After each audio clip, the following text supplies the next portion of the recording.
Lento.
Conseguem ouvir-nos? Quem está a assistir, pode, por favor, dar um feedback se nos está a ouvir bem. Sim, bom dia. Muito bom dia. Sejam bem-vindos ao segundo encontro digital promovido pela Estratégia Regional de Promoção da Alimentação Saudável e Segura, a ERPAS, sobre a alimentação e a Covid-19. O meu nome é Elsa Forte, sou professora e desempenho funções como coordenadora de projetos na área de Educação Alimentar, na Direção Regional de Educação da Secretaria Regional de Educação, Ciência e Tecnologia da RAM. Sou também representante da DRE na ERPAS. Agradeço desde já o vosso interesse por este webinar e agradeço também a presença das oradoras convidadas que aceitaram o convite e nos irão dar a oportunidade de refletir sobre 3 assuntos relacionados com a temática de hoje. Começo primeiro por apresentar este grupo intersetorial, que é a ERPAS, constituído por representantes da Secretaria Regional da Saúde e Proteção Civil, da Secretaria Regional da Agricultura e Desenvolvimento Rural, da Secretaria Regional da Saúde, da Secretaria Regional de Educação, Ciência e Tecnologia e da Secretaria Regional de Inclusão e Cidadania. Da articulação entre estas 4 secretarias regionais, surge um conjunto de ações transversais e concertadas para se atingir o objetivo comum, que é a melhor nutrição para a população da região autónoma da Madeira. O encontro de hoje foi organizado assente na premissa de que a Covid-19 não pode ser combatida através dos alimentos, mas que uma rotina alimentar pode fortalecer o sistema imunitário, tornando o organismo mais capaz de recuperar em caso de doença, uma vez que uma alimentação equilibrada é fulcral para melhorar a saúde de qualquer pessoa. Passo agora a apresentar as nossas convidadas. Temos connosco a doutora Liliane Costa, licenciada em Ciências da Nutrição pela Faculdade de Ciências da Nutrição e Alimentação da Universidade do Porto, e mestre em Saúde e Desenvolvimento pelo Instituto de Higiene e Medicina Tropical da Universidade Nova de Lisboa. Desempenha funções como nutricionista no Centro de Saúde da Região Autónoma da Madeira, no CESA-RAM, prestando cuidados de saúde primários nos Centros de Saúde da Ribeira Brava. Irá iniciar este webinar pela alimentação da população da RAM em contenção social, um estudo realizado pela ERPAS que pretendeu conhecer os comportamentos alimentares em contexto de contenção social da população residente na RAM. Seguidamente irá intervir a doutora Sandra Anjos, licenciada em Ciências da Nutrição pela Faculdade de Ciências da Nutrição e Alimentação da Universidade do Porto. Exerce funções no CESA-RAM em cuidados de saúde primários nos concelhos de Machico e Santa Cruz. Apresentará o assunto Redes Sociais, Verdades ou Mitos, abordando as questões da desinformação e das notícias falaciosas relacionadas com a alimentação e a Covid-19. Por fim, teremos a intervenção da doutora Alison Jesus, licenciada em Ciências da Nutrição pela Faculdade de Ciências da Nutrição e Alimentação da Universidade do Porto, desempenha funções nos Centros de Saúde de Machico e do Centro da Serra, irá apresentar alimentação na proteção contra a Covid-19. E, durante a apresentação das nossas oradoras, podem colocar as vossas questões aqui no chat, por escrito, às quais tentarão dar resposta no tempo previsto para este encontro digital. Passo então a palavra à doutora Liliane Costa, que nos traz o estudo Alimentação da População da RAM em Contenção Social. Doutora Liliane, bom dia. Bom dia a todos, muito obrigada pelo convite. Estão a ver a apresentação? Só um bocadinho. Ela está a demorar um bocadinho a partilhar. Sim.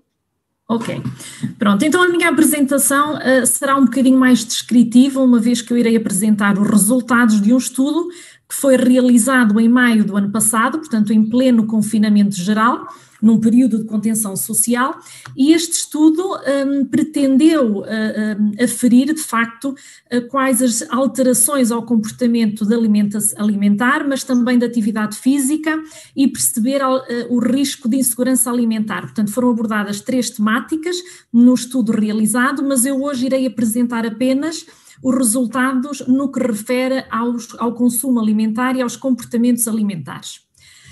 Relativamente à metodologia do estudo, a população-alvo foram efetivamente os utentes inscritos nos cuidados de saúde primários entre os 5 e os 84 anos de idade. Foi determinada uma amostra que foi estratificada por grupo etário por conselho de residência, e um dos critérios de inclusão neste estudo é que os participantes teriam que estar pelo menos uma semana em contenção social, e aqui, na altura, a verdadeira contenção social, portanto, estar em casa e sair apenas para compras essenciais, para algum tipo de atividade física ou até passear o animal de estimação. No período a partir de 16 de março. O método da entrevista foi via telefone, é o chamado sistema CATI, portanto nós questionámos os utentes por telefone e todas as respostas eram no momento inseridas no computador, portanto o método assistido por computador, e os dados foram recolhidos na semana entre 22 a 29 de maio. Relativamente à nossa taxa de resposta, a nossa taxa de resposta foi de 53%, se entendermos os questionários elegíveis sobre o total de contactos efetuados. Todos, como eu já falei da amostra, todos os concelhos estavam representados no nosso estudo, e os 4 grupos etários que nós determinamos, portanto, dos 5 aos 9 anos, dos 10 aos 17, dos 18 aos 64 e dos 65 aos 84 anos. O total de questionários elegíveis que nós utilizamos para o estudo foi efetivamente 407 participantes, dos quais 157 eram do sexo masculino e 250 do sexo feminino. Quanto aos resultados propriamente ditos, e mais uma vez refiro que vou-me reportar apenas aos resultados sobre o consumo de alimentos e comportamento alimentar. Em futuros webinars serão abordados os restantes temas. Bom, quando questionamos os participantes sobre se alteraram ou não os hábitos alimentares desde 16 de março, portanto, e durante o período de contenção social, a verdade é que 34% referiram alterar os hábitos alimentares. Em média, os nossos participantes estiveram 8 semanas em contenção social. No mínimo de 1 e no máximo de 11 semanas, que seria exatamente no limite do tempo do período a que nós realizámos o questionário. Nas semanas de contenção social, quando nós tentamos perceber a direção desta alteração dos hábitos, se para melhor, se para pior, efetivamente não conseguimos. Porquê? Porque houve um número muito semelhante que referiu que tinha melhorado a sua alimentação, mas o mesmo número praticamente disse que piorou. Portanto, 16% refere que piorou a alimentação em termos de qualidade e quantidade, 17% indica que melhorou. Portanto, aquilo que nós conseguimos perceber é que há uma alteração de hábitos alimentares em 34% dos participantes, mas não foi possível aferir essa direção. De qualquer das maneiras, quando questionámos os participantes sobre alteração de comportamentos específicos, nomeadamente se passaram a cozinhar mais, 43% disse que sim, passaram a cozinhar mais, e 60% alterou o número de ida às compras. O que faz sentido, até porque na altura este confinamento limitava muitas pessoas nas saídas, e efetivamente houve aqui alguma alteração que nós acreditamos que tenha sido para reduzir o número de ida às compras, mas não conseguimos obter essa informação. Quando questionamos sobre se passaram a petiscar mais ao longo do dia, num comportamento alimentar que nós designamos por snacking, 39% referiram que sim, passaram a petiscar mais ao longo do dia, e 17% dos participantes referiram ter aumentado a sua compulsão alimentar, entendida como o ato de comer de forma descontrolada. Quando nós tentamos fazer esta caracterização dos comportamentos associados à alimentação por grupos etários, o que nos salta à vista é que efetivamente foram os grupos mais jovens aqueles que reportaram maior alteração dos hábitos alimentares. Quando questionamos sobre a percepção da alteração do peso corporal, o que nós verificamos é que 30% teve a percepção de ter aumentado o seu peso corporal, 12% considera que diminuiu o peso e temos uma percentagem de 12% que também não sabe muito bem responder, portanto não conseguem percepcionar se alteraram ou não. 46% acha que, ou considerou que manteve o peso corporal. Relativamente à variação no consumo de grupos de alimentos, nós conseguimos verificar que a água e a fruta foram efetivamente daqueles grupos de alimentos em que houve um maior reporte no aumento do consumo. Depois, salta também à vista os snacks doces, que também parece ter aumentado. Na realidade, o aumento foi essencialmente de água, 35% dos participantes referem ter aumentado o consumo de água, 30% refere ter aumentado o consumo de fruta e quase 30% também o consumo de snacks doces e também houve um reporte no aumento de hortícolas, em 18% dos participantes. Quanto à redução, a diminuição no seu consumo, houve uma diminuição de takeaway entregas ao domicílio para quase 15% de participantes, houve uma redução de refeições pré-preparadas e houve uma redução também de peixe e de pescado, ainda que, eu vou passar para trás, apesar de ter havido uma redução de peixe e de pescado, houve um aumento também no consumo de conservas de peixe, o peixe enlatado em conserva.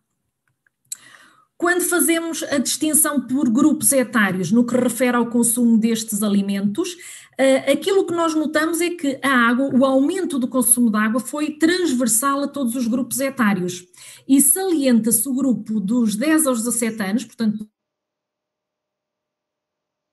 jovens que reportaram, 70% destes jovens reportaram ter aumentado o consumo de fruta também. Aliás, este é um grupo em que mais de 80% refere ter aumentado a ingestão de água e mais de 70% a ingestão de fruta. Pela negativa, aquilo que nós salientamos é que quase 41% das crianças entre os 5 e os 9 anos reportaram um aumento no consumo de snacks doces. Aqui a questão era mesmo de snacks doces, que inclui bolachas, biscoitos, chocolates, entre outros. Quando nós fazemos a distinção por grupo etário, reparamos então, as conclusões são as mesmas, portanto a forma de visualizar os resultados é que é diferente. Temos então os snacks doces, que foi o que mais aumentou entre as crianças dos 5 aos 9 anos de idade. Temos também aqui no caso dos jovens que o que mais diminuiu foram as refeições pré-preparadas e o takeaway. E depois, nos restantes grupos etários, mais uma vez temos a água, como aquilo que mais foi reportado em termos de aumento no seu consumo e temos também, no caso dos adultos, uma diminuição de refeições pré-preparadas e snacks doces. Em conclusão, aquilo que nós podemos retirar deste estudo no que refere ao consumo de alimentos e aos comportamentos alimentares é que efetivamente este período de contenção social, de confinamento, foi um período de alteração dos hábitos alimentares, ainda que este estudo não tenha permitido aferir qual a direção.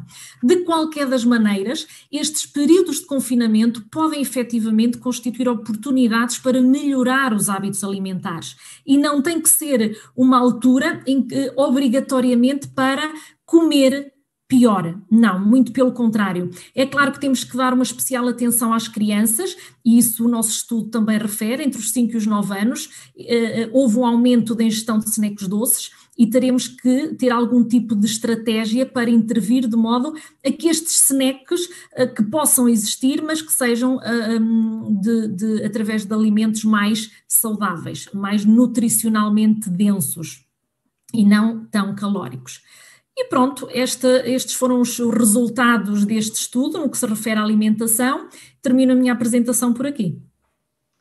Muito obrigada, doutora Liliane Costa. Efetivamente, há aqui uma parcela a ter em conta, as crianças dos 5 ou 9 anos, não é? Que um pouco sozinhas em casa, se calhar, ou então falta de estratégia adequada para esta alimentação mais cuidada.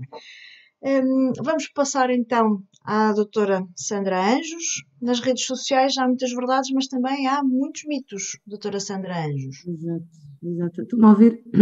Sim, sim. Estão a ouvir, não estão? Deixa eu ver a compartilhar aqui a tela. Ok. Vamos lá ver.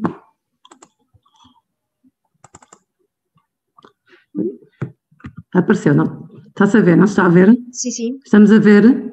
Perfeitamente. Ok, então vamos começar. Agradeço a quem escolheu o tema para eu vir aqui falar das redes sociais. Acho que é sempre um tema interessante, tendo em conta que hoje em dia não se vive, sinceramente, sem redes sociais. Temos que estar lá, mas que não seja para estar informado de que se diz, principalmente na nossa profissão, onde toda a gente tem uma palavrinha a dar, pronto, e nem todos sabem. Vamos começar então por definir o que é que são redes sociais. O que é que se entende por redes sociais? Redes sociais são estruturas formadas dentro e fora, portanto, da internet, por pessoas, por organizações e que se juntam, não é, a partir de interesses ou valores em comum. Se nós andarmos uns anos para trás, ou até umas centenas de anos, através desta imagem conseguimos visualizar redes sociais. Algumas ainda existem hoje em dia, e que nós se calhar não associamos, mas há muitos anos atrás, portanto a internet é uma coisa recente, relativamente recente, não é?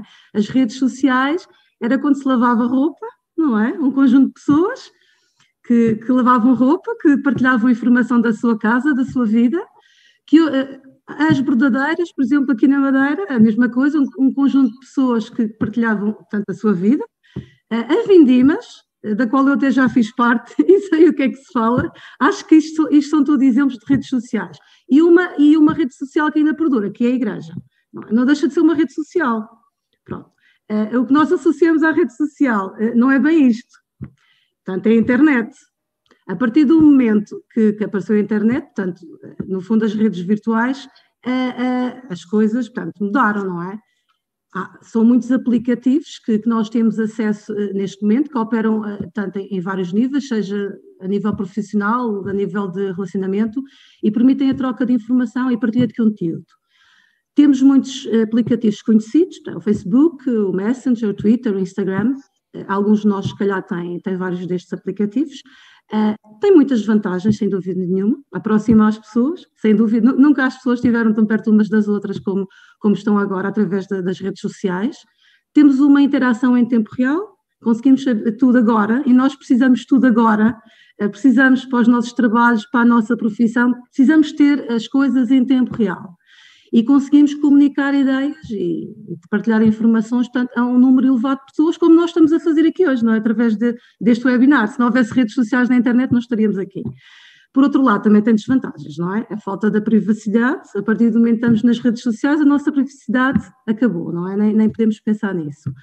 Também a divulgação da informação, portanto, há muito perigo, principalmente na parte dos adolescentes e das crianças, que não têm bem a noção realmente do perigo que correm muitas vezes ao partilhar informação, a dependência das redes sociais, que às vezes acontece, as pessoas já não vivem sem redes sociais, portanto, e a divulgação muitas vezes da informação falaciosa, portanto, a informação, a desinformação que vamos falar hoje. Pronto. Se por um lado nunca houve tanta informação e tão boa informação como a informação que nós temos hoje, e gratuita, como é este caso deste webinar, também temos, portanto, muita desinformação. Isso, penso que é uma coisa que nós todos temos a noção disso, não é? Na internet. Há algumas palavras associadas, portanto, ao que é partilhado, entretanto, na internet. Vamos tentar ver alguns conceitos. O mito. O mito, se nós formos ver a definição de mito, é uma representação falsa e simplista, mas geralmente admitida por todos os membros de um grupo. Portanto, sempre houve mitos, sempre vai haver mitos. Não quer dizer que os mitos tenham um mau fundo, que sejam, por exemplo, partilhados com uma má intenção, não deixam de ser, portanto, uma coisa em que se acredita e que um grupo acredita e que possa partilhar. A desinformação ou as fake news já são ligeiramente diferentes, já têm o ato ou o efeito de desinformar, portanto, de informar de forma errada ou enganadora, portanto, difere um pedacinho da ideia do mito. E é uma informação realmente falsa, já com o objetivo de confundir ou enganar. As fake news, que são as tais desinformações, assentam muitas vezes também na falta de confiança, portanto, das entidades e nos veículos tradicionais. Nós sabemos que as mentiras espalham-se muito mais rápido do que a verdade, não é? E isso tem muito a ver também com a novidade. As pessoas gostam das coisas que são novas. Não quer dizer que sejam verdadeiras, mas se aparecer uma coisa nova, diferente do que têm ouvido até agora, as pessoas são sôfregas dessa informação e vão atrás da informação e nem sequer verificam se a informação está correta ou não. É porque é diferente. Pronto. Se estiverem suscetíveis para essa informação, muito mais facilmente depois espalham essa informação. E através também das redes sociais, nós sabemos que podemos dizer o que quisermos e ter um alcance. Portanto, as redes sociais não travam a informação. Qualquer pessoa diz o que quer.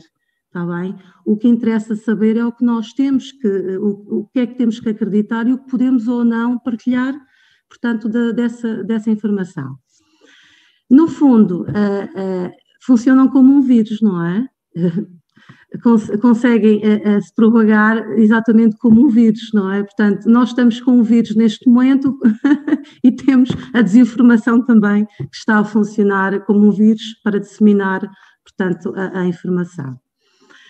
Todas as pessoas podem, mais cedo ou mais tarde, portanto, acreditar em fake news e até replicá-las, portanto, partilhar essa informação.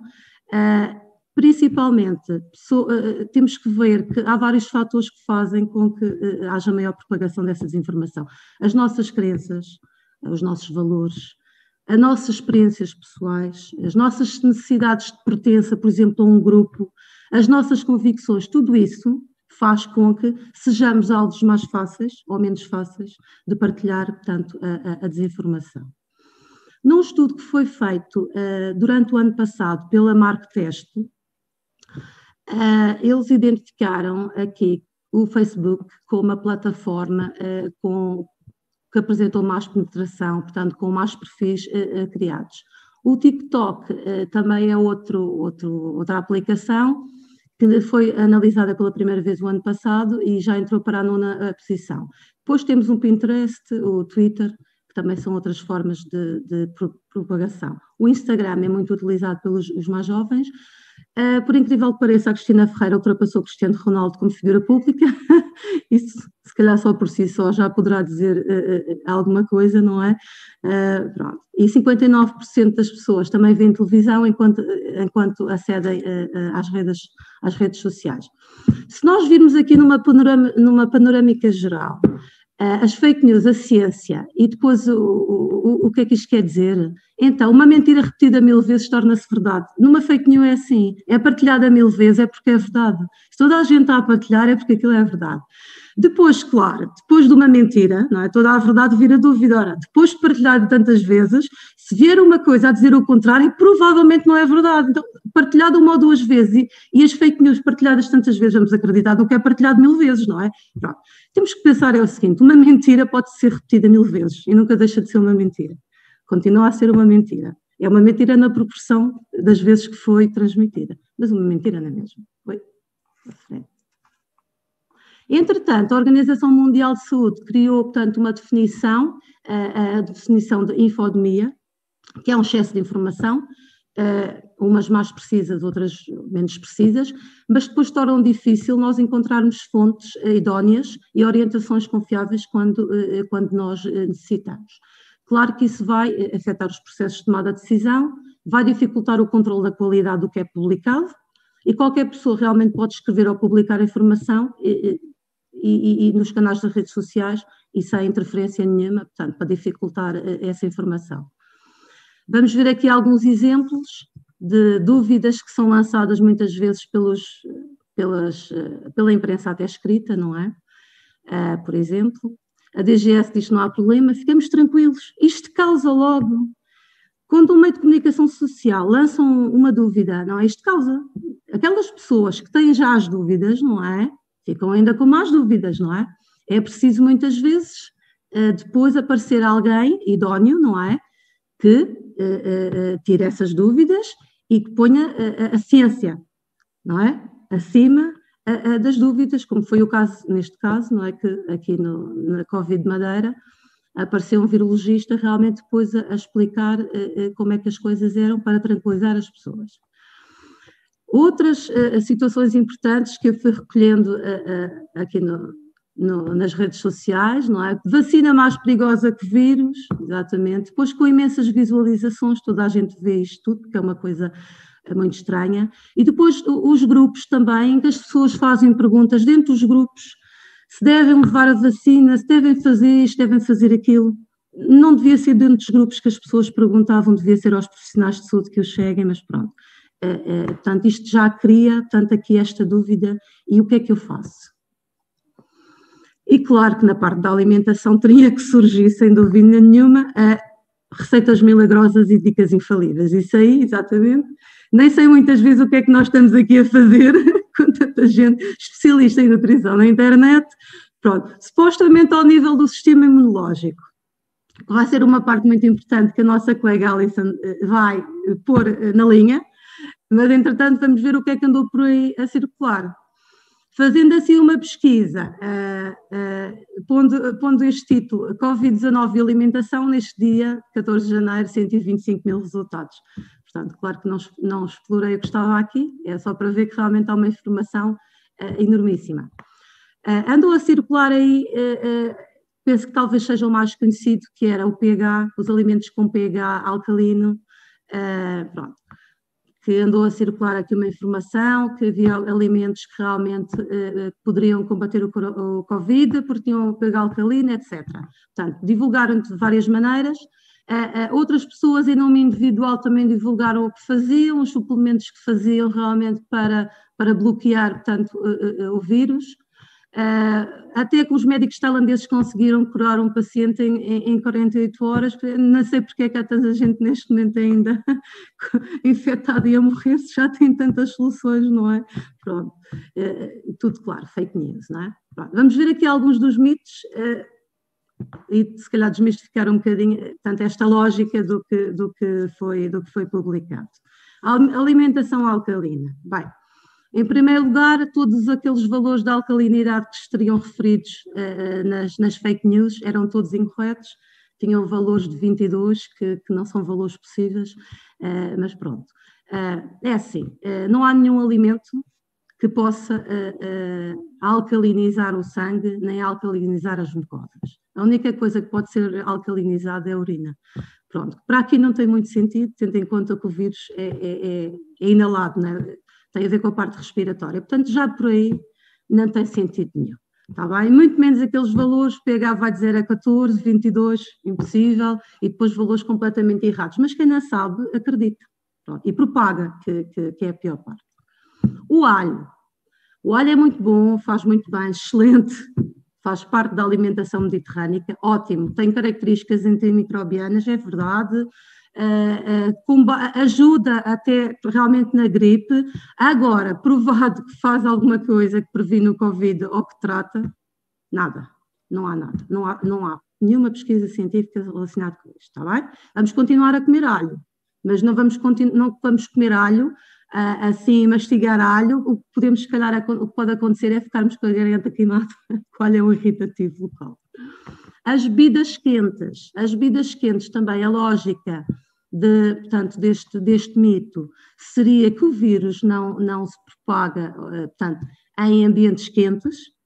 O que as pessoas não sabem é que a bebida quente, ao entrar na nossa boca, portanto, nós temos uma saliva que já faz um efeito que já no fundo arrefece a bebida e já não vai fazer esse efeito quente na mucosa. E também não tinha lógica nenhuma, porque uma coisa é o vírus no nosso organismo, outra coisa é o vírus cá fora. não tem sentido nenhum utilizar uma bebida quente que não vai matar vírus nenhuns dentro do nosso organismo. O café também tem boas propriedades, sem dúvida nenhuma, tem antioxidantes, tem a cafeína, pronto. Também circulou que poderia ter, esses antioxidantes poderiam combater o Covid, nada ficou provado, o que não quer dizer, tudo o que eu estou a dizer é à luz da evidência atual, não quer dizer que daqui a uns meses não possam descobrir alguma coisa. Até agora, o café também, vamos beber o nosso cafezinho, que sabe muito bem, mas não para matar o Covid. Outro mito seria a suplementação da vitamina em grandes doses. Eu estou a falar em grandes doses, portanto não é aquelas doses que nós utilizamos muitas vezes até no inverno para nos proteger, eram doses muito, muito grandes, sei lá, 3, 4, 5 miligramas por dia. Isto também não tem sentido nenhum. A vitamina C, sem dúvida nenhuma, é um antioxidante, mas faz a sua função dentro do conceito de alimentação saudável. Se estivermos bem, é uma vitamina que nos protege. Dentro deste conceito, não extra. Não podemos estar a pensar em fazer tudo mal e colocar um antioxidante que nos vai proteger. E também não está provado que faça efeito realmente na prevenção do Covid. A vitamina D, a mesma coisa. Uma coisa são vitaminas, tomar vitamina D é fisiológica, a vitamina D durante um período não apanhamos sol, sem dúvida nenhuma. A vitamina D é excelente em termos de imunidade. Agora, doses, como muitas vezes falou na internet, 20 mil unidades, 30 mil unidades, 40 mil unidades, o que poderíamos ter com isso seria problemas ósseos e até hepatotoxicidade. Nunca uma proteção, portanto, muito menos para o Covid. As bebidas alcoólicas têm a sua piada, porque realmente se nós pensarmos, não é? Nós andamos a desinfetar as mãos com o gel de álcool, não é? Então as pessoas já associaram que se calhar o álcool também poderia ser ingerido e poderia matar, se mata nas mãos, também poderia matar tanto no nosso corpo. Pronto. O que as pessoas têm que perceber é que nós nunca poderíamos, portanto, recomendar bebidas alcoólicas com esse fundamento. Já há doenças que cheguem, além do Covid, e doenças mentais que também não iriam beneficiar, portanto, deste álcool, e até que a maioria das bebidas alcoólicas não tem um grau alcoólico suficiente para matar o que quer que seja relacionado com vírus. Uma cerveja tem 5%, um vinho tem 12%, 14%, um whisky tem 40%, tirando uma ou duas bebidas que possam ter um teor alcoólico dentro dos teores alcoólicos recomendados para a desinfecção, por exemplo, o absinto, as outras bebidas nunca teriam indicação, está bem? E nós não queremos matar as pessoas até durante um ano a fazer desinfecções e a beber álcool, acho que não sobreviviam às doenças, muito menos ao Covid. Em nutrição, há muita desinformação, como se vê, pronto, e toda a gente tem uma palavra a dar. Um amigo, um vizinho, um familiar, todos percebem, portanto, todos conseguem dar palpites em relação à alimentação. Cantores, apresentações, portanto, na televisão também, todos os dias se abre a televisão e se vê pessoas a falar de alimentação, muitas vezes sem competências para tal. Nos ginásios, os marketings, portanto, os suplementos nesta altura fizeram bastante sucesso, não é? Fala-se na vitamina C, na vitamina D, já tem os suplementos à venda e mais alguns antioxidantes. As fontes de comunicação social também, muitas vezes fontes duvidosas e que não vão verificar a veracidade do que transmitem. As redes sociais, até alguns profissionais de nutrição, que muitas vezes, portanto, não transmitem as informações mais corretas, é verdade, e outros profissionais de saúde que têm muito a ver realmente com as suas crenças, o que eles acreditam, os valores, as ideias que eles têm e não a ciência. O nutricionista é o profissional de saúde que detém as competências, não é, para disseminar informação fidedigna, e isto está no código nós temos um código deontológico, portanto, onde está descrito tudo o que tem a ver com transmissão de informação, no fundo, o conceito de ética.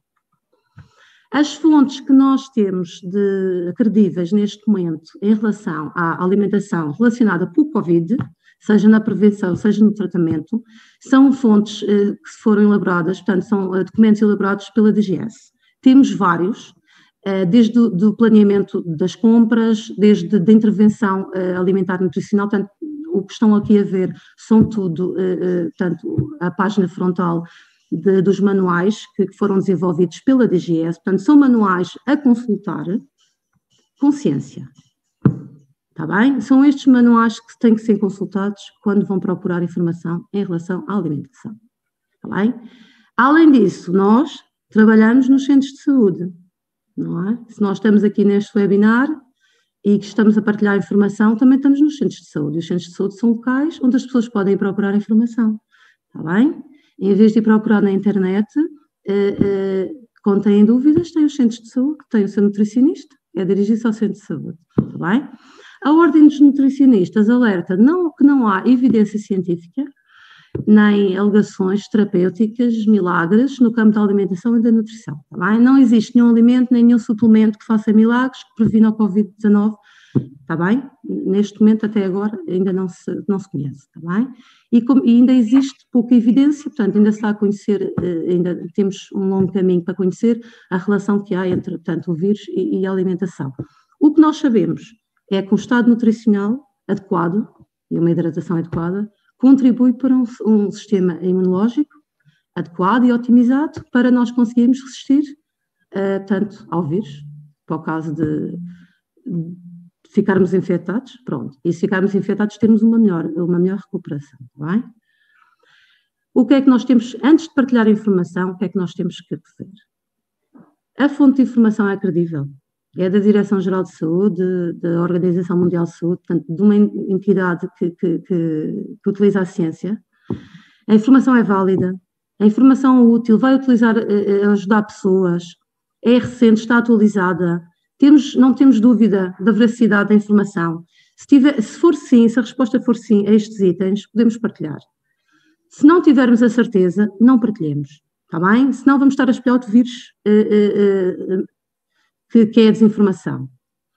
Vivemos na era da informação, onde o conhecimento é abundante, mas a sabedoria é escassa. E deixo aqui, não é?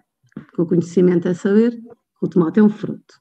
A sabedoria não mistura a salada de frutas. Portanto, consulte um nutricionista e seja um agente de informação.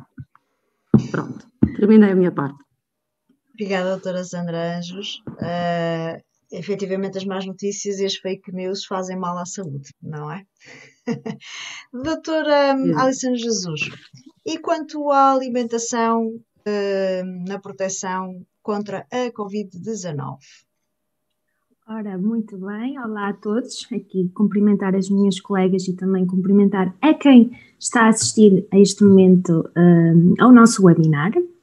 Ora bem, essa é uma questão muito importante e se calhar muita gente está curiosa para saber como é que aqui a alimentação pode ajudar-nos a reforçar o nosso sistema imunitário.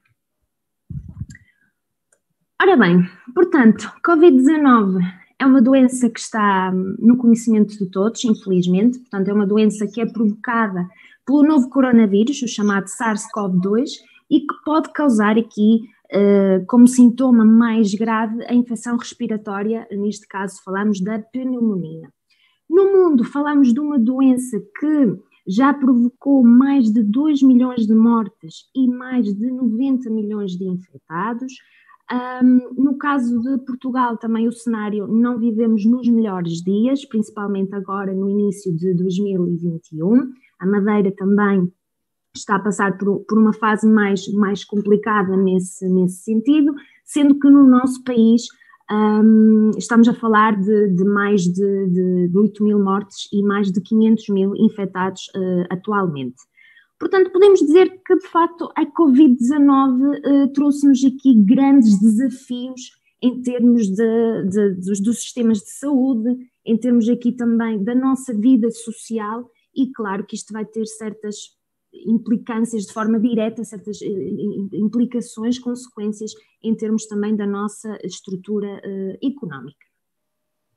Quais são, assim, os principais sintomas da Covid-19? Portanto, aqui os mais frequentes passa pela febre, portanto uma temperatura superior aos 38 graus, a tosse e a dificuldade respiratória que muitas vezes tem a ver com, se manifesta através da falta de ar, sendo que nós também temos aqui outros sintomas que podem também aparecer, nomeadamente aqui as dores de garganta, o corrimento nasal, aqui as dores musculares, o cansaço, a fadiga, e também já se reportou muito aqui a questão da perda do olfato e do paladar, que pode-se prolongar mesmo após as pessoas recuperarem da Covid-19. Em casos mais graves, portanto, nos casos mais severos, é que pode surgir então a inflamação, portanto, aqui a infecção respiratória, que vai aqui provocar-nos, portanto, uma pneumonia grave, que leva também aqui à falência de outros órgãos e, portanto, a consequência mais grave, que é a morte. Relativamente aos fatores de risco para a Covid-19, hoje em dia, todos os dias estão a sair estudos nesse sentido, para tentarmos perceber, de facto, quais são assim os fatores de risco para não só contrair a doença, mas também em termos de complicações. Fala-se muito da obesidade, das comorbilidades associadas, portanto, a diabetes, aqui a hipertensão arterial, as doenças cardiovasculares. Também temos ali a questão da sarcopenia, portanto, ali a perda da massa muscular. E, claro, também aqui a questão da idade, em que se sabe quanto maior a idade também, mais risco há para contrair a Covid-19. E o que é que quer isto dizer na prática? Que um indivíduo que tem estas comorbilidades associadas tem um risco maior de ter complicações se for infectado com o novo coronavírus, portanto com o SARS-CoV-2, e portanto terá os sintomas mais graves da Covid-19, prolongando assim o tempo de recuperação e aumentando aqui o risco de mortalidade. Há aqui alguns dados interessantes que podemos analisar.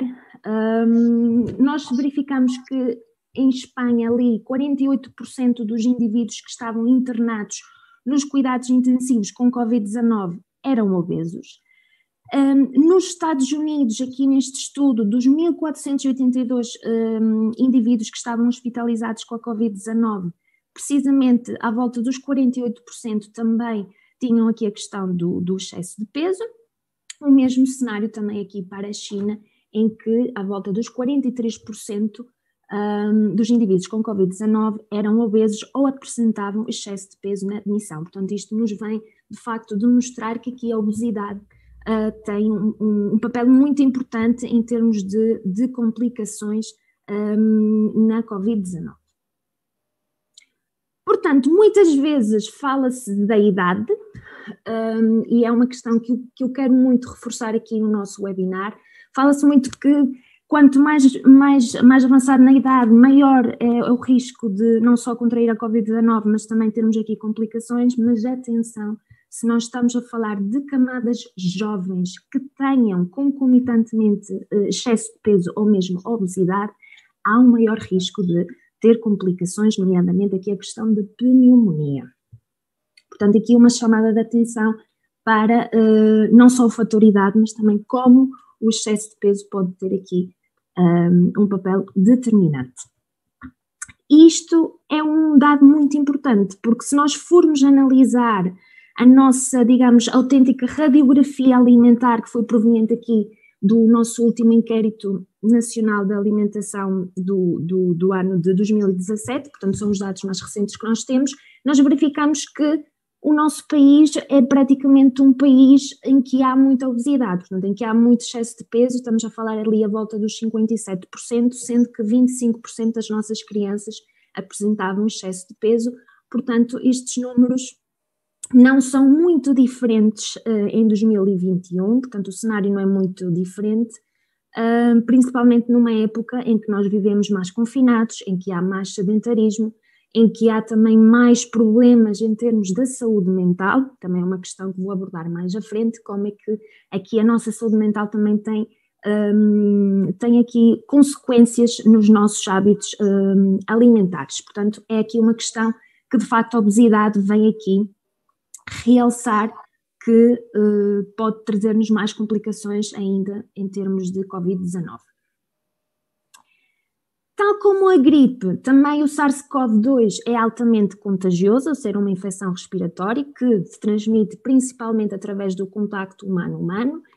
E relembrar aqui que as infecções virais, por si só, já são caracterizadas por um elevado nível de stress, Stress este que tem a ver com o stress oxidativo, portanto aqui há uma maior produção de também radicais livres, e depois também podemos associar aqui a outra questão que tem a ver com o recolher obrigatório, portanto a nossa vida social muitas vezes também fica comprometida e isto pode levar-nos ao aumento dos casos de ansiedade, de stress e depressão, que certamente vão aqui, digamos que, colocar-nos mais suscetíveis, mais vulneráveis às doenças em geral, não só a Covid-19, mas claro que sim, as doenças em gerais.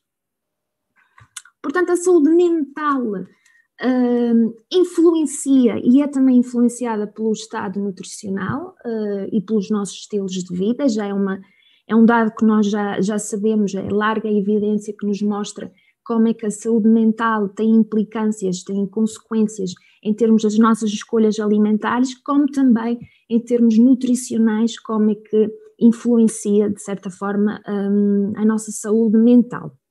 Portanto, os episódios de stress, os episódios de ansiedade, de angústia, podem ser intensificados por outros fatores, como, por exemplo, o medo de ser infectado, aqui a questão da exclusão social, que muitas vezes está associada às pessoas que são infectadas, a própria estigmatização da questão de ter o vírus, portanto, também temos aqui as questões económicas, portanto, a incerteza se vamos ou não manter o nosso emprego, numa altura em que também vivemos uma crise económica. Depois temos aqui a questão do facto de nós estarmos mais isolados dos nossos amigos, ou mesmo aqui da nossa família, portanto, e depois também temos aqui a questão, como a colega Sandra já falou, o facto das redes sociais, mesmo aqui a comunicação social, nós basicamente estamos constantemente a sermos bombardeados com informações sobre esta questão do vírus e, portanto, tudo isto vai aumentar os nossos níveis de stress. Consequentemente, o stress faz com que o nosso sistema imunitário, portanto ali o sistema que é responsável pelas nossas defesas, esteja mais fragilizado e faça com que as pessoas tenham aqui uma tendência a comer mais os chamados alimentos de conforto, que são ricos principalmente em hidratos de carbono, e nós sabemos que os hidratos de carbono, portanto aqui os chamados açúcares, estimulam a produção de serotonina, que é um neurotransmissor que está muito associado aos efeitos positivos no nosso estado de humor e, portanto, vai funcionar assim como um anti-stress e digamos que este tratamento faz com que, portanto, aqui o tratamento através dos alimentos de conforto pode assim, digamos que promover a obesidade se nós aliarmos aqui o fator sedentarismo, portanto, em que as pessoas estão mais confinadas e que não praticam tanto as suas deslocações diárias, portanto, aqui a prática diária de atividade física. Portanto, tudo isto vai aqui ainda agravar ainda mais o risco de nós termos complicações mais sérias pela Covid-19.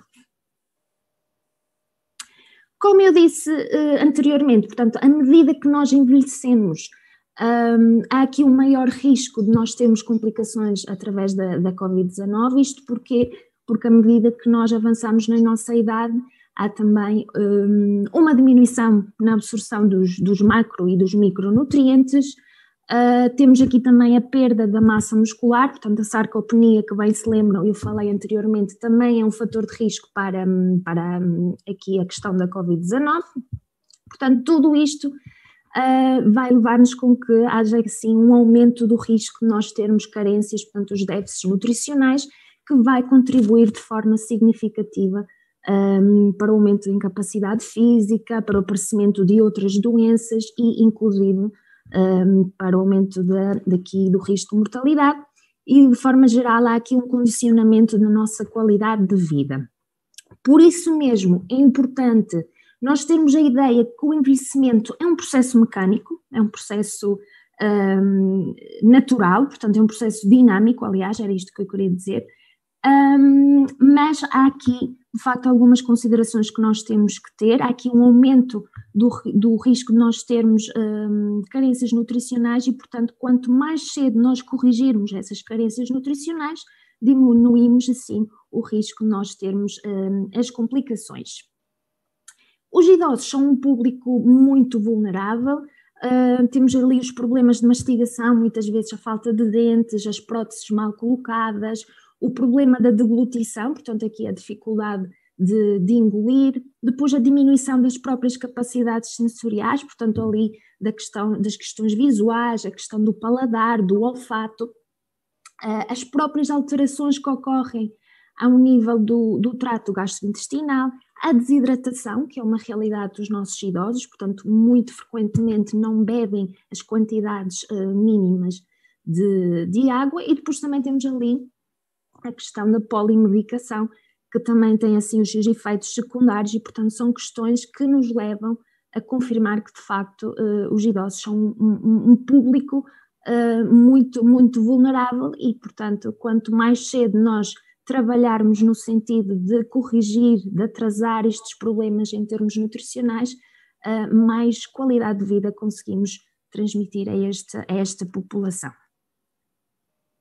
Portanto, aqui as dicas para este público-alvo seria tentar não saltar refeições, portanto, fazer refeições, pequenas refeições, mas mais frequentes, ter atenção como nós apresentamos as refeições, portanto, aqui apelar ao visual, apelar também ao olfato, ao paladar, intensificar os sabores, por exemplo, através da utilização das ervas aromáticas. As refeições devem ser pouco volumosas, mas de fácil digestão, e depois muitas vezes nós necessitamos de adaptar a consistência dos alimentos de forma a nós garantirmos a alimentação dos indivíduos que tenham dificuldades de mastigação, de deglutição, de forma a que eles possam comer. Portanto, todas estas questões devemos estar atentos, principalmente ali as alterações de apetite, e idealmente devemos ter ali um controle do peso de forma a verificarmos se a pessoa está a ter um bom estado nutricional. Daqui o nutricionista acaba por ter um papel muito importante neste público-alvo. Portanto, a alimentação e a nutrição podem sim ajudar-nos a fortalecer o nosso sistema imunitário, portanto ali o sistema que é responsável pelas nossas defesas naturais, deixando-nos mais preparados para as doenças. Nós sabemos que um corpo que é bem alimentado, que está mais protegido e acaba por responder melhor à vacinação. Isto não é nada de novo, portanto não é só para a questão da Covid-19, isto também é para as outras doenças, ok? Mesmo ali a questão da gripe, portanto o que vem reforçar o papel da alimentação na nossa vida, mais do que o prazer de comer, mas também aqui a questão da saúde e da prevenção das doenças. E o que é uma alimentação saudável? É aquela que é completa, equilibrada e variada, ou seja, completa, que nós procuramos ingerir todos os alimentos dos vários grupos da nossa roda dos alimentos, é equilibrada em termos de quantidade, em que nós procuramos ingerir alimentos que pertencem aos grupos de maior dimensão em detrimento daqueles que pertencem aos grupos de menor dimensão, e é variada porque dentro de cada grupo procuramos variar ao máximo em termos de número de refeições por dia, em termos de, ao longo da nossa semana, ao longo das várias refeições. Portanto, em termos de estudos, todos os dias vão saindo novos estudos nesse sentido, que tipo de alimentação, quais são as recomendações nutricionais para a questão da Covid-19, e quais são os alimentos que os nutricionistas falam? Nada de novo, ok? São os alimentos que todos nós já falámos, portanto aqui a questão dos hortofrutícolas, a questão dos frutos gordos, a questão aqui de preferir as carnes brancas em detrimento das carnes vermelhas, portanto todas aquelas recomendações que nós já falamos há imenso tempo, são estes os alimentos que de facto nos proporcionam os nutrientes que têm assim uma capacidade antioxidante, portanto aqui uma capacidade de reforçar o nosso sistema imunitário. Aliado a isto, não esquecer a questão da ingestão da água, ok? Principalmente agora aqui nos dias mais frios e principalmente aqui os públicos mais vulneráveis, em que falamos das crianças e dos idosos, que de certa forma têm, digamos, um mecanismo da sede um bocadinho atrasado, e portanto ali é importante nós reforçarmos lembrar que têm que beber água. Aqui nos dias mais frios as infusões podem ser uma excelente escolha, desde que não tenham a adição de açúcar. São sempre boas opções de nós bebermos água quentinha e com sabor. Como a alimentação, portanto, pode proteger-nos? Em termos de cuidados alimentares, não são necessários grandes e sofisticados cuidados, basta simplesmente praticarmos uma alimentação saudável, portanto, que segue aqueles 3 princípios de ser completa, variada e equilibrada, sendo que estes cuidados alimentares não devem ser só apenas quando nós estamos doentes, mas desde ao longo do ano termos aqui o aporte de todos estes macro e micronutrientes. Portanto, desta forma nós garantimos que temos todos estes nutrientes de que necessitamos para termos assim o sistema imunitário bem reforçado. Há aqui um estudo muito interessante, um estudo recente que fala um bocadinho sobre a alimentação mediterrânica, como é que ela pode de facto aqui ser uma grande aliada em termos da Covid-19 e, portanto, realça aqui quais são os nutrientes-chave. Falamos ali das vitaminas, nomeadamente a vitamina C, a vitamina A, a vitamina E, que podemos encontrar de forma geral nos hortofrutícolas, também no caso da vitamina E, no azeite, nos frutos tipo o abacate, os frutos gordos, falamos aqui das nozes, das avelãs, das amêndoas, pistágios, caju. E, claro, a vitamina D, que é uma vitamina que está muito, muito aqui de alerta na comunidade científica, como é que a vitamina D de facto pode aqui ajudar-nos em termos do sistema imunitário, sendo que em termos de fontes alimentares, ela é bastante reduzida nas fontes alimentares. Aqui a principal fonte é a exposição solar, sendo que nesta altura em que falamos de inverno, aqui a exposição solar não é suficiente para nós garantirmos a produção através da pele, portanto, de vitamina D. E depois também temos aqui a questão do recolher obrigatório, portanto, aqui na Madeira não é tanto uma realidade, mas, por exemplo, no continente em que já falamos aqui de um segundo confinamento e, portanto, muitas vezes pode haver aqui um comprometimento em termos da exposição solar. Portanto, neste caso, pode ser interessante nós recorrermos aos suplementos de vitamina D, sendo que, atenção, sempre com a orientação de um profissional de saúde, nomeadamente do nutricionista. Depois temos também ali o ácido fólico, portanto a vitamina B9, a vitamina B12, que também acabam por ser aqui interessantes, portanto as vitaminas do complexo B em termos do sistema imunitário, portanto que estão também presentes ali nos hortofrutícolas e no caso da vitamina B12 estamos a falar das carnes, do peixe, dos frutos do mar, os chamados alimentos do mar, são aqui as principais fontes de vitamina B12 para além dos laticínios.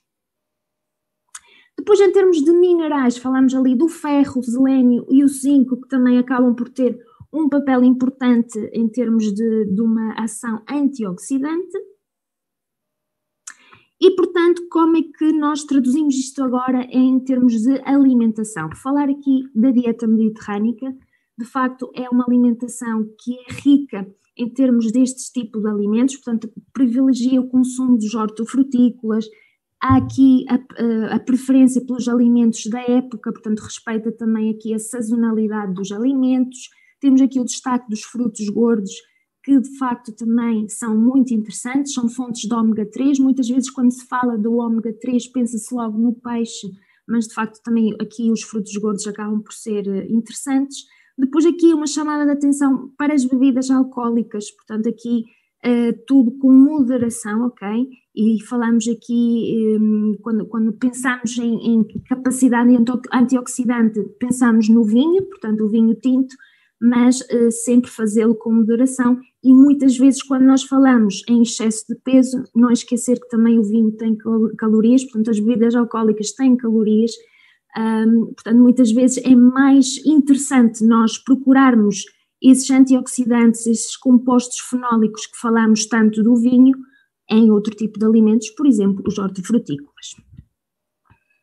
Por além disso, quando falamos de dieta mediterrânica, falamos também na valorização da gastronomia saudável, portanto falamos dos cozidos, dos grelhados, dos assados, enquanto que não deixamos ali os fritos e outros métodos de confecção para épocas mais reservadas, portanto não estamos a falar diariamente. Depois temos aqui a questão das ervas aromáticas, de forma a nós intensificarmos ali os aromas das nossas refeições, dos nossos pratos, sem termos que recorrer, por exemplo, ao sal.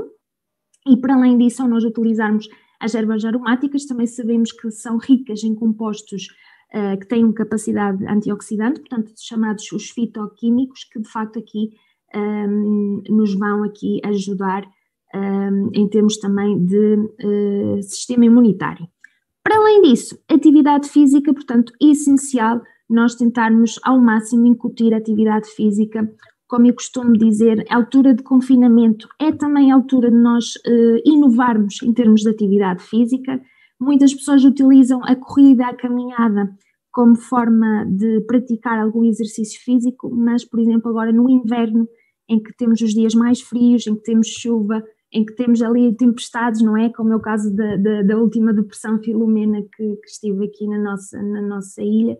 Portanto, são formas que nós temos sempre que ter um plano B. E felizmente há alguns aspectos positivos também que a pandemia nos trouxe, por exemplo, aqui uma maior disponibilidade de videoaulas para nós praticarmos exercício físico dentro da nossa própria casa. Portanto, pode ser também aqui uma forma interessante. Relembrar aqui a questão dos suplementos alimentares, nós devemos ou não utilizá-los. De forma geral, nós devemos recorrer aos suplementos alimentares apenas quando temos uma carência nutricional que está demonstrada e que é difícil corrigi-la unicamente através da alimentação. Portanto, nesses casos, sempre com a orientação de um profissional de saúde é que devemos recorrer à suplementação, aos suplementos alimentares. De forma geral, se nós praticarmos uma alimentação completa, variada e equilibrada, como está preconizada na alimentação mediterrânica, conseguimos garantir o aporte diário dos vários nutrimentos. Só ali a chamada da questão da vitamina D, que muitas vezes será necessário recorrer aqui à suplementação, pelas questões que eu já falei, não há grandes fontes alimentares de vitamina D, e também ali a questão da exposição solar, que nem sempre é possível, portanto, nesses casos podemos recorrer a um suplemento alimentar.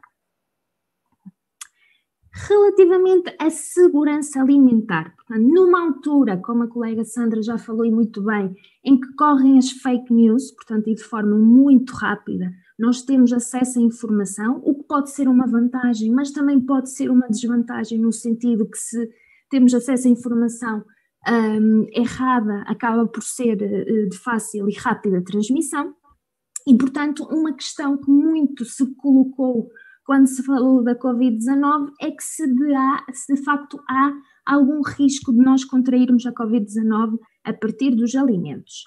Até o momento não houve nenhum registro de transmissão do vírus através do consumo de alimentos, ok? Portanto, muito cuidado com o que se lê nas redes sociais. Há alguns estudos que falam que o vírus tem capacidade de ficar ativo durante umas horas em determinadas embalagens, portanto ali na questão do plástico, ali na questão do cartão, mas respeitando as etiquetas, a etiqueta respiratória, portanto todos os cuidados de higienização, não há aqui algum problema de termos transmissão de Covid-19 através dos alimentos. Relativamente ali às embalagens dos alimentos, portanto, como estava a falar, qual é o risco de nós contrairmos a Covid-19? Portanto, da mesma forma, não há provas de que as embalagens contaminadas consigam diretamente transmitir a infecção, portanto, nós temos ali o cuidado de todas as pessoas que manipulam as embalagens cumprir as orientações das autoridades de saúde pública. Portanto, ali falamos dos colaboradores que trabalham, de facto, têm esses cuidados de higiene e segurança alimentar, e nós próprios também temos que ter esse cuidado, ok? Portanto, nós consumidores, para além de termos o cuidado de lavar regularmente e de forma eficiente as nossas mãos, quando nós vamos comprar, de facto, não estarmos por exemplo, vemos o pão, agarrar o pão e afinal não vou levá-lo, vou colocá-lo outra vez lá, ou mesmo com a questão da fruta, outro tipo de embalagens, portanto, evitar estarmos a tocar nos alimentos só apenas aquilo que nós vamos, de facto, adquirir. São cuidados que já deviam de existir antes desta questão da Covid-19. E em casa, o que é que nós podemos fazer em casa para nós minimizarmos assim o risco de transmissão do vírus através dos alimentos? Lavarmos cuidadosamente as mãos, portanto com sabão e água, quer antes, quer depois de nós irmos às compras, evitar o contacto entre os alimentos que são consumidos crus e aqueles que são consumidos cozinhados, e lavar sistematicamente aqueles que são consumidos crus, portanto temos ali, por exemplo, as frutas, os produtos hortícolas, devemos lavá-los em água limpa, corrente, especialmente se não forem cozinhados. Relativamente àquilo que nós devemos fazer em termos das nossas refeições, portanto, como já é sabido, como aquilo que os nutricionistas já defendem há muito tempo, tentarmos fazer refeições pequenas, mais frequentes ao longo do nosso dia, portanto fazemos ali as refeições principais, o pequeno almoço, o almoço e o jantar, e aquelas refeições intermediárias, portanto falamos ali dos lanches. O que é que nós podemos incluir no nosso pequeno almoço, nos nossos lanches? Podemos incluir uma fonte de laticínios, portanto ali temos o leite, o iogurte, o queijo, também temos as opções sem lactose para os indivíduos que são intolerantes à lactose. Depois podemos incluir uma fonte de cereais e derivados, preferir sempre a opção do pão em relação a outras opções, por exemplo, as bolachas que já são ricas em outro tipo de nutrientes, portanto já são mais ricas em gordura, em açúcar, acabam por não ser tão interessantes do ponto de vista nutricional. O pão acaba por ser aqui uma opção mais interessante, sendo que idealmente devemos optar pelo pão que é mais escuro, o pão integral de mistura, por ser mais rico em termos não só de fibra, que nos vai ajudar aqui na questão da saciedade, mas também em termos de vitaminas, por exemplo, do complexo B. Ou então podemos sempre optar pelos cereais pouco açucarados, e aqui termos sempre em atenção a leitura dos rótulos e optar por aqueles que de facto têm menor teor não só de açúcar, mas também, por exemplo, de gordura. A peça de fruta, portanto, pode ser uma opção para nós incluirmos no pequeno almoço e também nos nossos lanches, preferir a fruta fresca, fruta da época. Atenção ali ao sumo de fruta, pode ser uma opção interessante, mas como eu costumo dizer, não cairmos na tentação de dizer que a fruta e o sumo acabam por ser equivalentes. Não é bem assim. Para já, no sumo nós perdemos um bocadinho dessa fibra que faz parte da fruta, para além de que muitas vezes nós, para prepararmos o sumo, utilizamos mais do que uma peça de fruta, ok? Portanto, aqui o ideal é nós optarmos pela fruta in natura. Relativamente às outras refeições, portanto, o almoço e jantar, podemos incluir ali a sopa de legumes, portanto, de forma a garantirmos o aporte dos hortícolas. Podemos garantir ali também as fontes proteicas através do peixe, do ovo, das carnes, e aqui chamada de atenção na questão das carnes, preferir as carnes magras em relação às carnes brancas em relação às carnes vermelhas. Isto não quer dizer que vamos retirar completamente as carnes vermelhas, simplesmente vamos reduzir em termos de frequência a sua ingestão, e uma chamada de atenção ali para as leguminosas, ok? Tentarmos trazê-las de volta à moda, de volta à nossa alimentação, que era muito frequente no passado. Acabam por ser fontes interessantes não só de proteína, mas também de outro tipo de nutrientes. Estamos a falar essencialmente das ervilhas, do grão de bico, o feijão, as favas, as lentilhas, sejam secas, sejam frescas, sejam enlatadas, são sempre boas opções e também mais baratas em relação à carne ou, por exemplo, ao peixe. Depois temos ali a questão dos hortícolas, ok?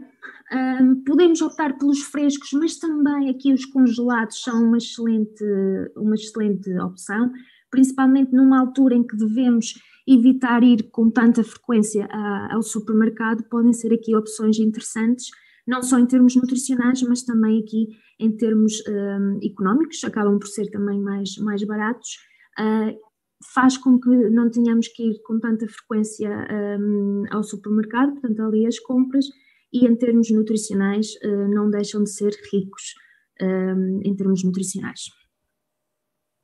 Depois temos ali as fontes de hidratos de carbono, portanto falamos do arroz, da massa, da batata, são aqui as opções, o milho também, opções que podemos considerar. E em termos de distribuição do nosso prato, portanto o ideal é nós termos metade do nosso prato constituído pelos hortícolas, portanto pelas hortaliças ou pelos legumes, e depois a outra metade do nosso prato tentarmos dividir, um quarto ficaria ali para as fontes proteicas, portanto o carne, o peixe, o ovo ou então as leguminosas, e outro quarto do nosso prato então ali para as principais fontes de hidratos de carbono, falamos do arroz, da massa, da batata, ou como nós falamos aqui na Madeira, a semilha, ou a batata doce ou o milho. Como dicas práticas finais, portanto, tentarmos comer mais fruta e hortícolas, optar por aqueles que têm uma maior durabilidade e aqui, como eu já falei, reforçar os produtos congelados, que são também uma excelente opção em termos de propriedades nutricionais, são mantidas. Bebermos água ao longo do dia e sem adição de açúcar, portanto, evitarmos ali os refrigerantes, os sumos, os chás com açúcar e antes preferir a água ou então as infusões sem adição de açúcar. O ideal entre 1 litro a 2 litros de água, claro que a quantidade varia muito de pessoa para pessoa. Aqui o melhor indicador de facto é a nossa urina, quanto mais clara, mais sem cheiro, melhor, portanto garante que de facto estamos com um bom estado hídrico. Depois temos ali a questão do feijão, do grão e das ervilhas, portanto ali a questão das leguminosas, tentarmos aproveitar ao máximo para fazer parte dos nossos pratos, portanto são fontes de fibra e de vários nutrientes que acabam por ser importantes e uma alternativa mais económica em relação à carne.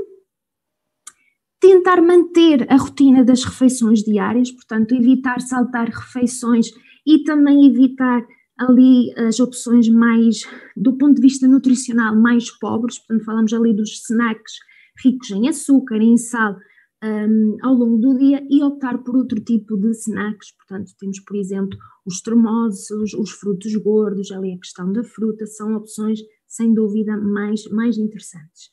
E por último e não menos importante, praticarmos ali atividade física, seja através de caminhadas na medida do possível, a passo acelerado, seja através da dança, através de vídeos no YouTube, por exemplo, quando formos ali ao shopping, às nossas compras, utilizar as escadas ao invés dos elevadores, enfim, todos os minutos contam e fazem a diferença.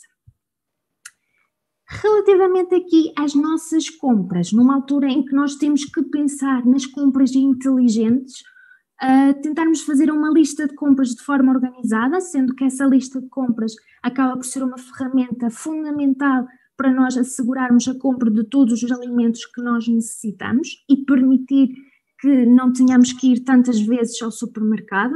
Portanto, ali é importante nós planearmos que tipo de refeições vamos fazer e quais são os ingredientes que nós necessitamos para confeccionar esses pratos que vão fazer parte das nossas refeições e garantimos que compramos tudo aquilo que nós necessitamos. Por falar de comprar o que necessitamos, portanto, reforçar que é comprar apenas aquilo que nós precisamos. Portanto, a compra excessiva de outro tipo de produtos alimentares pode ser um estímulo para o consumo alimentar excessivo, numa altura em que, como já falei, também temos presente outros fatores de risco, como por exemplo o sedentarismo, ali a nossa saúde mental, portanto ali o nosso stress, que pode muitas vezes levar à ingestão destes alimentos chamados alimentos de conforto. Optar por os alimentos que tenham um prazo de validade mais longo. E aqui gostaria também de desmistificar ali uma ideia que muitas vezes surge, em que os alimentos que estão fora do prazo de validade já não são aptos já não estão em boas condições para serem consumidos. E não é bem assim. Para já nós tentarmos aqui distinguir dois tipos de prazos de validade. Nós temos os prazos de validade para aqueles produtos que normalmente são aqueles produtos tipo as bolachas, o arroz e as massas, e normalmente nós quando olhamos para as embalagens, nós vemos assim, consumir de preferência antes do final de. Este prazo de validade, o que é que quer dizer? Não quer dizer tanto em termos de segurança microbiológica, ok, mas sim em termos de frescura. Ou seja, se nós ultrapassamos o prazo de validade, mas em termos sensoriais, em termos de cheiro, de textura, de cor, estiver tudo bem, eles podem ser consumidos com segurança, ok? Mesmo que tenhamos ultrapassado o prazo de validade.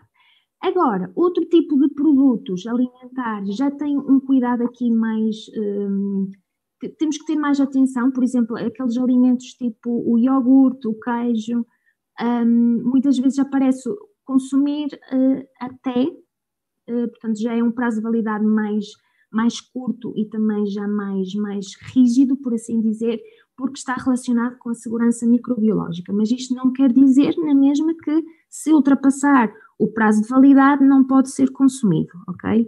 Se estiver tudo bem em termos sensoriais, se forem aprovados pelos nossos sentidos, podem ser consumidos com segurança e assim evitamos também o desperdício alimentar numa altura em que, mais do que nunca, temos que também aproveitar ao máximo os recursos que cada vez mais são limitados para a produção de alimentos.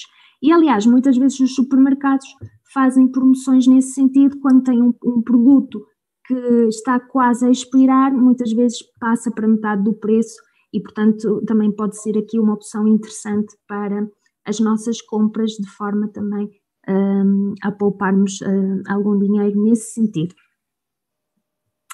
E, portanto, eu gostaria de acabar a minha apresentação com duas frases que gosto muito e que acho que faz todo o sentido nós pensarmos nela nesta temática do nosso webinar. Portanto, ali a frase de Hipócrates, em que a nossa alimentação, de facto, seja o nosso melhor remédio, o que mostra já desde essa altura como a alimentação tinha um papel importante não só na cura de determinadas doenças, mas também ali na questão da prevenção. E, como gosto muito de falar, investirmos mais na prevenção do que no tratamento. Portanto, 1 grama de prevenção vale a 1 quilo de cura, o que vem ainda mais reforçar como a alimentação, como os hábitos alimentares, os estilos de vida, tem aqui um papel importantíssimo na prevenção das várias doenças. Estamos hoje a falar da Covid-19, mas não também esquecer das outras doenças que são uma realidade, por exemplo, as doenças cardiovasculares, aqui a questão da diabetes, a questão da obesidade, são também doenças que não podemos esquecer. E sendo assim, dou por encerrada a minha apresentação, deixo aqui os meus contactos, caso tenham alguma dúvida que eu não consiga responder. De momento, pode ser uma forma também de contactar-me para retirar aqui algumas dúvidas, esclarecer algumas questões. E muito obrigada. Obrigada, muito obrigada a todas pela vossa presença, pelos vossos esclarecimentos, pelas vossas apresentações fantásticas. Eu vou agora pedir para esclarecerem, por favor, algumas questões que estão aqui a ser colocadas pela nossa audiência, pela nossa plateia. A primeira é: há estudos que falem da possibilidade de transmissão do vírus através de alimentos congelados?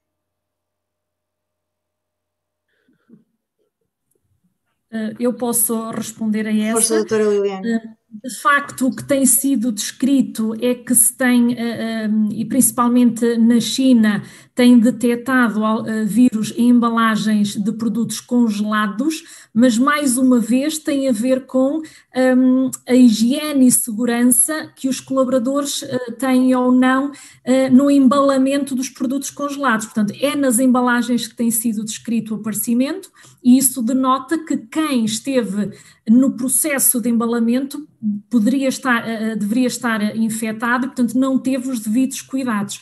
Estas questões de higiene e segurança são muito importantes na indústria alimentar e não são de agora, não é? Para além da restauração, tudo o que são cafés e restaurantes, há um forte investimento na área da higiene e segurança alimentar. Agora, é preciso que todos nós cumpramos efetivamente as regras de higiene e segurança alimentar, e a etiqueta respiratória, a lavagem, a higienização das mãos já fazem parte destas regras. Quem trabalha em cozinhas, por exemplo, já conhece estas regras, traz para a frente desde há muito tempo. E, portanto, o facto de aparecer vírus numa embalagem, num produto embalado, ou foi no colaborador que durante o processo de embalamento, mas também de transporte e na distribuição, portanto pode ter sido em qualquer uma dessas alturas. O uso de máscara, efetivamente, é fundamental quando nós estamos neste tipo de indústria, não é? Indústria alimentar, exatamente para evitar que as partículas dos vírus sejam lançados sobre este tipo de embalagem. O alimento em si congelado, não há essa informação. Além disso, depois de cozinhado, nós temos aqui alguma garantia, não é? Os alimentos em cru que nós usamos, nomeadamente saladas e fruta, aqui é preciso um cuidado acrescido na lavagem com água corrente, e podem também ser usadas as fórmulas que já existem no mercado de hipoclorito de sódio, portanto à base de hipoclorito de sódio, fórmulas de desinfecção de hortícolas e de fruta, ou então dentro das nossas casas uma lavagem com água corrente bem efetiva. Nesta fase, também estamos a falar, por exemplo, no caso dos hortícolas, os produtos da época, os hortícolas da época são essencialmente para cozinhar, o que também não é mau. O mesmo se aplica no manuseamento ou após o manuseamento das embalagens, todos os cuidados que são recomendados com a desinfecção das mãos e... Sempre, isso é fundamental. Há aqui uma outra questão que eu deixaria também para comentarem, por favor, que é: aconselha a toma de polivitamínicos como as da marca Cetram a partir de certa idade? Eu posso tentar responder essa questão. Muita atenção com a questão dos polivitamínicos, ok? Porque muitas vezes nós temos... Portanto, a absorção de determinados nutrientes depende da presença de outros nutrientes. Por exemplo, temos ali, às vezes, a absorção de ferro e de cálcio, que eles competem entre si, ok? Por isso, idealmente, nós não devemos ter presença de fontes de cálcio nas refeições em que nós temos as fontes de ferro, porque pode haver ali um comprometimento em termos de absorção destes nutrientes. E, portanto, muitas vezes os polivitamínicos, nós temos ali um mix das várias vitaminas e minerais e a absorção não é assim tão eficiente. Portanto, de certa forma, nós devemos sempre preferir em termos de fontes alimentares, ok? É sempre o nosso primeiro, aquilo que nós devemos dar prioridade.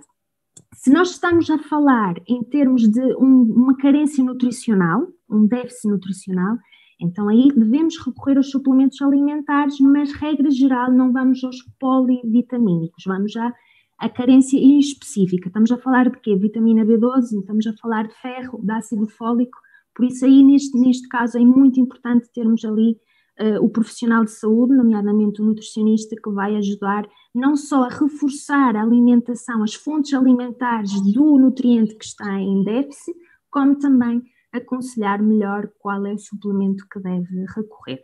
Portanto, se em termos de prevenção falamos de tentar ter aqui um aporte dos vários nutrientes, aquilo que eu sou a favor, aquilo que eu defendo, é nós fazermos uma alimentação o mais variada possível.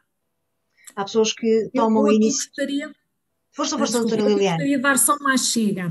É que muitas vezes não interessa que os níveis de determinada substância nutriente a nível sanguíneo estejam nos níveis suficientes. Eu vou dar o exemplo do cálcio. Eu posso ingerir até suplementos de cálcio, mas se eu não praticar exercício físico, esse cálcio não vai entrar para os ossos, ou seja, não vai ser utilizado pelo meu organismo.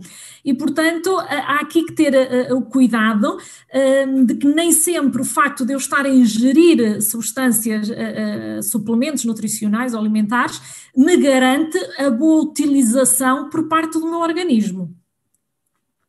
Uma última questão, obrigada. Uma última questão. Já vimos que a alimentação variada é o mais indicado na proteção para qualquer doença e até para combater estados e até para prevenir. Mas existem alimentos contraindicados em caso de suspeita de Covid-19? Uma dúvida que às vezes aparece na net e é um mito. Eu diria que os alimentos contraindicados são exatamente os alimentos processados, ricos em açúcares, em gorduras trans e em sal, porque todas estas substâncias são substâncias tóxicas para o organismo e, portanto, se o meu organismo está a combater qualquer tipo de agente externo, seja vírus, seja bactéria, seja o que for, é muito importante que ele esteja livre de todos esses tóxicos. Portanto, a alimentação, se não for adequada e se tiver estas três substâncias, muito concretamente sal em excesso, gordura trans e açúcares. Açúcares simples, portanto, aquele açúcar de adição, não é? Não são os hidratos de carbono do pão, do arroz, da massa, da batata que eu estou a falar. Estou a falar daqueles açúcares simples. Normalmente, os produtos processados são aqueles que reúnem estes três ingredientes e, portanto, sim, são contraindicados tanto na Covid-19 como em qualquer outra doença que exija que o meu organismo esteja apto a combater uma agressão externa. Mais uma vez, o padrão alimentar mais recomendado será, não é? Sim. Aliás, eu acrescentaria aqui que nós, quando estamos na presença de uma doença, de certa forma, nós temos aqui um stress oxidativo, ok? E portanto, nós não queremos adicionar ainda mais radicais livres ao nosso organismo, ou substâncias que, de certa forma, induzem a produção de mais radicais livres. E como a colega Liliane falou muito bem, portanto, os alimentos processados, para além de serem ricos nestas fontes de sal, de gordura, de gordura fundamentalmente saturada, dos açúcares mais simples, para não falarmos dos açúcares complexos, claro que vai ter aqui um aspecto negativo, e também não esquecer que estes alimentos processados muitas vezes também têm outro tipo de compostos, portanto tem aqui os conservantes, tem aqui muitas vezes edulcorantes, tudo substâncias que de certa forma são substâncias artificiais e que não são benéficas para a nossa saúde.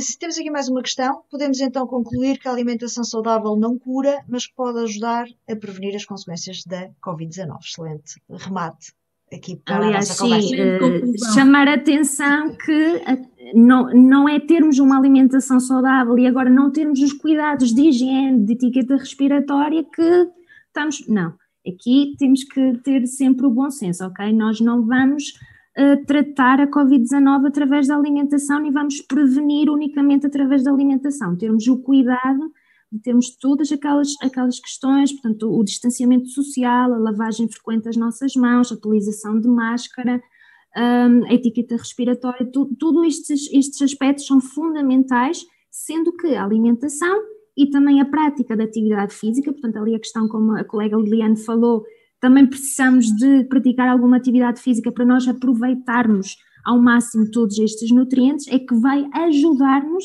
não só a dar uma melhor resposta se formos infectados, também em termos da questão da vacinação e também em termos da questão da prevenção, porque sabemos que um corpo fragilizado está mais vulnerável a qualquer tipo de doença, inclusive à Covid-19.